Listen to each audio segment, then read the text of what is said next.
Chapter 17.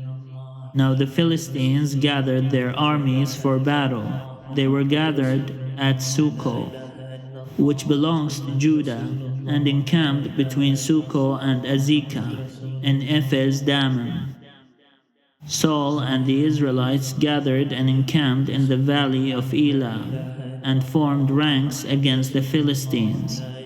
The Philistines stood on the mountain on the one side, and Israel stood on the mountain on the other side, with a valley between them. And there came out from the camp of the Philistines a champion named Goliath of Gath, whose height was 6 cubits and a span.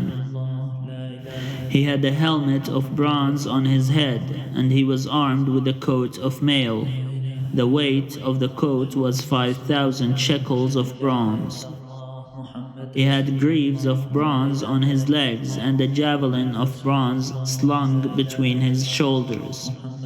The shaft of his spear was like a weaver's beam, and his spear's head weighed 600 shekels of iron, and his shield-bearer went before him. He stood and shouted to the ranks of Israel, "Why have you come out to draw up for battle?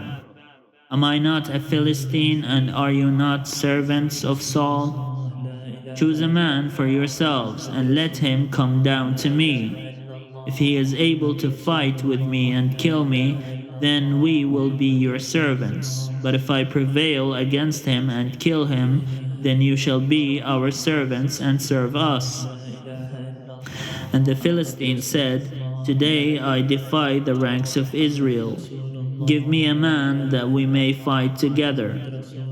When Saul and all Israel heard these words of the Philistine, they were dismayed and greatly afraid. Now David was the son of an Ephrathite of Bethlehem in Judah, named Jesse, who had 8 sons. In the days of Saul, the man was already old and advanced in years. The 3 eldest sons of Jesse had followed Saul to the battle. The names of his 3 sons who went to the battle were Eliab, the firstborn, and next to him Abinadab, and the third Shammah. David was the youngest. The 3 eldest followed Saul, but David went back and forth from Saul to feed his father's sheep at Bethlehem. For 40 days the Philistine came forward and took his stand morning and evening. Jesse said to his son David, "Take for your brothers an ephah of this parched grain, and these 10 loaves, and carry them quickly to the camp to your brothers. Also take these 10 cheeses to the commander of their 1,000. See how your brothers fare, and bring some token from them." Now Saul and they and all the men of Israel were in the valley of Elah, fighting with the Philistines. David rose early in the morning, left the sheep with a keeper, took the provisions, and went as Jesse had commanded him. He came to the encampment, so the army was going forth to the battle line, shouting the war cry. Israel and the Philistines drew up for battle, army against army. David left the things in charge of the keeper of the baggage, ran to the ranks, and went and greeted his brothers. As he talked with them, the champion, the Philistine of Gath, Goliath by name, came up out of the ranks of the Philistines and spoke the same words as before, and David heard him. All the Israelites, when they saw the man, fled from him and were very much afraid. The Israelites said, "Have you seen this man who has come up? Surely he has come up to defy Israel. The king will greatly enrich the man who kills him, and will give him his daughter and make his family free in Israel." David said to the men who stood by him, "What shall be done for the man who kills this Philistine and takes away the reproach from Israel? For who is this uncircumcised Philistine that he should defy the armies of the living God?" The people answered him in the same way, "So shall it be done for the man who kills him." His eldest brother Eliab heard him talking to the man, and Eliab's anger was kindled against David. He said, "Why have you come down?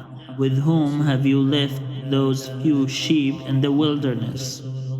I know your presumption and the evil of your heart, for you have come down just to see the battle."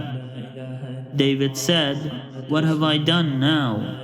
It was only a question." He turned away from him toward another and spoke in the same way, and the people answered him again as before.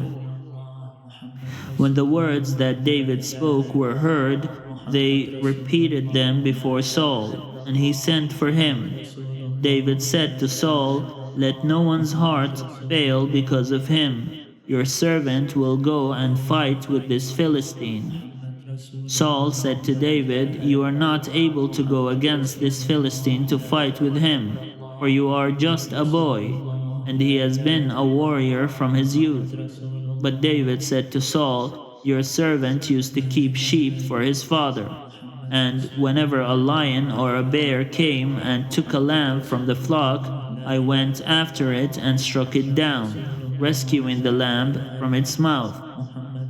And if it turned against me, I would catch it by the jaw, strike it down, and kill it. Your servant has killed both lions and bears, and this uncircumcised Philistine shall be like one of them, since he has defied the armies of the living God."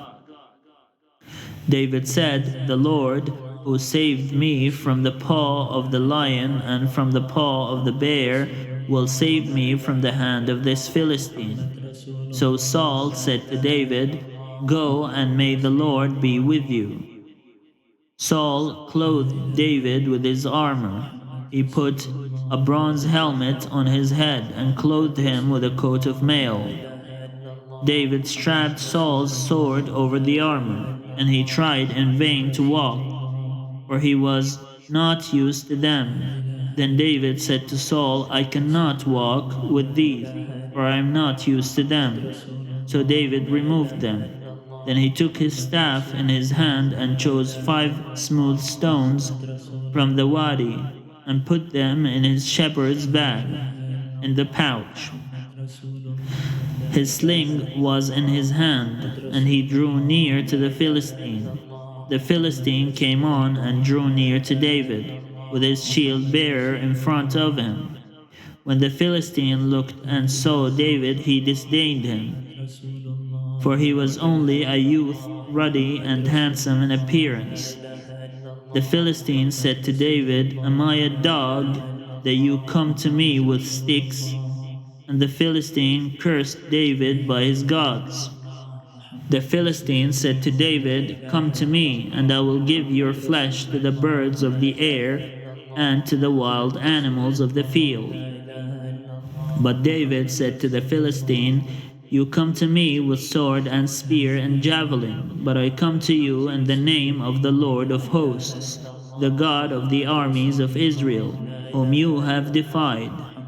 This very day the Lord will deliver you into my hand, and I will strike you down and cut off your head, and I will give the dead bodies of the Philistine army this very day to the birds of the air and to the wild animals of the earth, so that all the earth may know that there is a God in Israel, and that all this assembly may know that the Lord does not save by sword and spear, for the battle is the Lord's, and he will give you into our hand."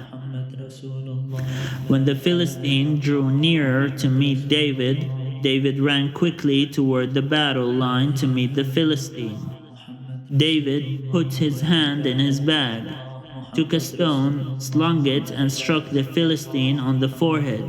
The stone sank into his forehead, and he fell face down on the ground.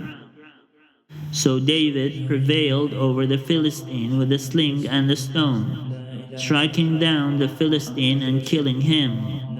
There was no sword in David's hand. Then David ran and stood over the Philistine.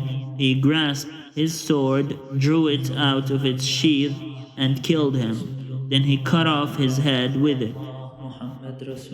When the Philistines saw that their champion was dead, they fled. The troops of Israel and Judah rose up with a shout and pursued the Philistines as far as Gath and the gates of Ekron, so that the wounded Philistines fell on the way from Sharim as far as Gath and Ekron.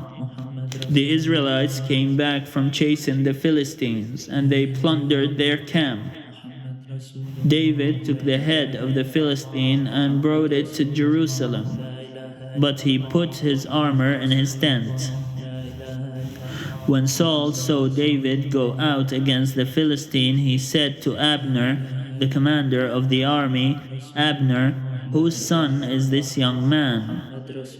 Abner said, "As your soul lives, O king, I do not know." The king said, "Inquire whose son the stripling is."